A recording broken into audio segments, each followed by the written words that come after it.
Hello guys, Robert1 here, and today I have got another video for you guys. Yes, after the long awaited time, I have finally got a video for you. Sorry for the wait, but I've been busy, there's been problems trying to make videos and all that, and I ain't been able to get on the computer as often as normal. But here I am again, making you a video. Now today I have a deck profile for you. It's of the deck that I like. It's got furry animals, it's got everything you like. It's raccoons, yeah. So I'm gonna do the deck profile for you guys. Hope you like it. Give some information on it in the comments below, and I'll get on with the profile for you. Oh, and as you can see, I've got the beautiful Odd Eyes Dragon Pendulum map. Yeah, it looks good, I have to admit. Pendulum, so meh, but I still like how it looks. Okay, let's get ready. So first we have 3 Pompoko.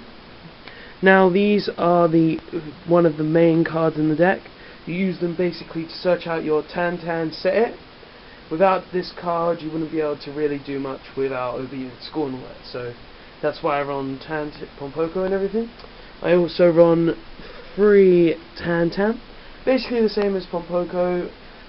Set it, special summon from deck, go into my rabbit, which you'll see in a minute. So yeah, that's why Tan's in there. That's pretty basic.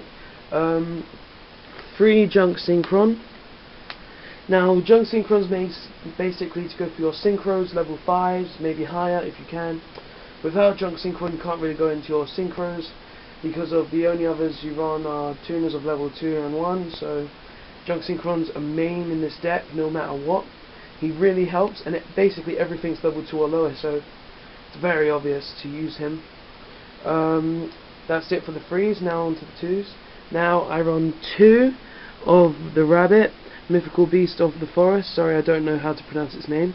So I run 2 of him. He's mainly for the Tan play, when basically I flip Tan, special summon him from the deck, pop one of my opponent's monsters, or back row, or anything he has which I can get over, which I can't get over. So that's why that's in there basically. It's very good for the deck. I would not suggest running 3 though, because it can get a bit cloggy and you draw into it quite a bit. But that's a really good card in the deck, and I hope you think so as well. That's the only 2 of it I run, so let's go on to the singles. So 1 Key Mouse, Synchros, 1 Sequoia, simply because he decreases my opponent's attack to 0 and he's a target for obedience. 1 Lightsworn Hunter, Raikou, he's just basically a beast level 2, another target. On the Elephant to go in that Nat Beast and Sandayu play.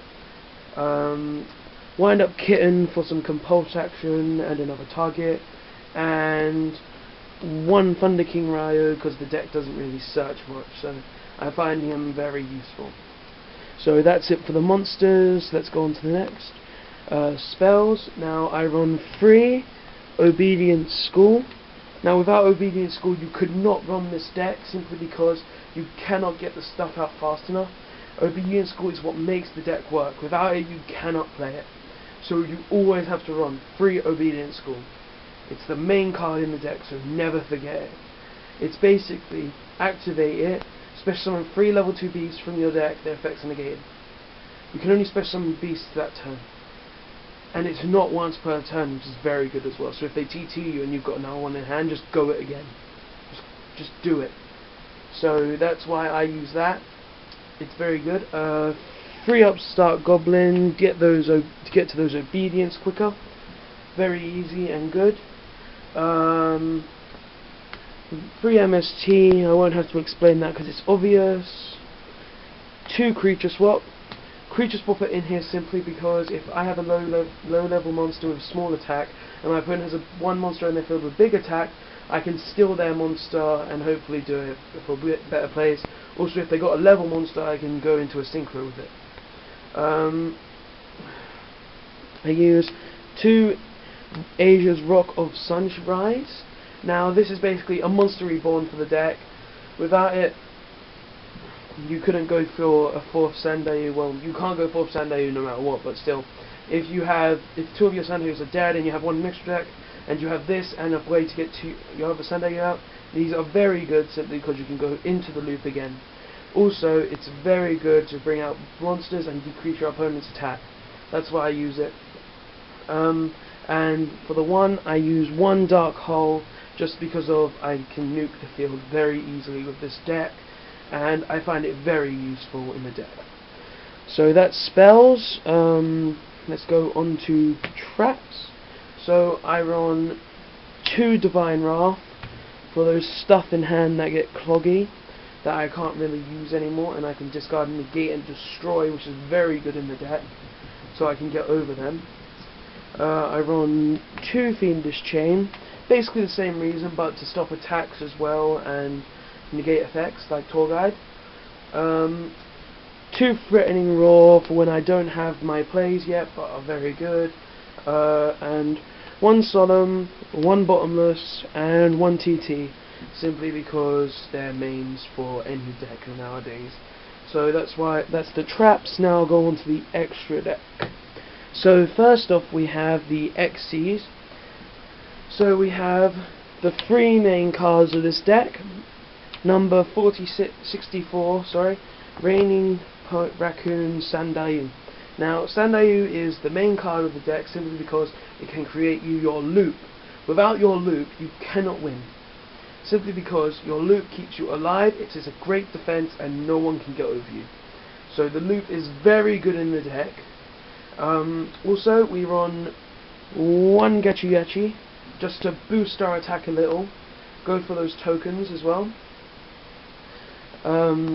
So that's why those are the XCs. Now for the synchros. Now I run 1 Formula Synchron, simply because if I can go token, key mouse, sync into him, draw a card, and if I want to I can sync again.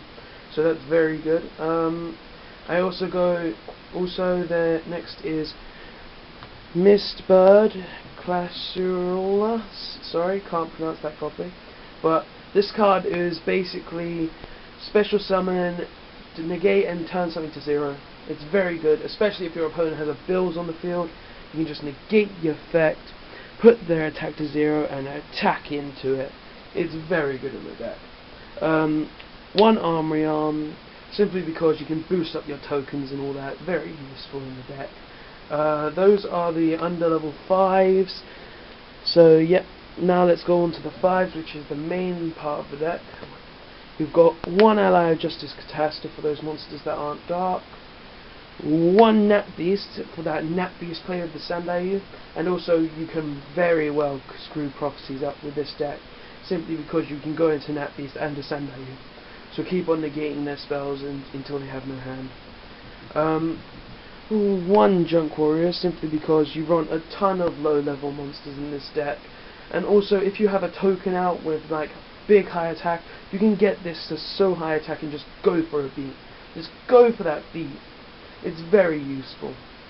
1 Armides, simply because your opponent can't activate stuff like Honest, Mirror Force, D-Prism, stuff like that. Basically another Armides, Frozen the Fitters Gerzalit. Sorry, can't pronounce that properly. Basically he's very good simply because he's basically Armides, but he doesn't stop Honest and all that. You attack with him, your opponent can't activate spells and traps. Also, if he would be destroyed by that, I can special summon him right back. Just special summon him. He's very good. Now on to the last 3 of my extra deck. There's Black Rose Dragon for nuking. Bills, basically another Sandayu if I want to, get over stuff, and also he can't be killed, which is very good. And 1 Leo, the Keeper of the Sacred Tree. So this is my deck, guys. Hope you like the deck. Tell me what you think of it in the comments, and just remember to have fun with Yu-Gi-Oh! Also, when you like my deck, if you like my deck, tell me what you think I should do to it to make it a bit better as well. Just give me clues. Now, I know about the mistakes and all that, but that's very expensive, so yeah. But thanks for watching my video, guys. Hope you like it. Subscribe, like, and goodbye.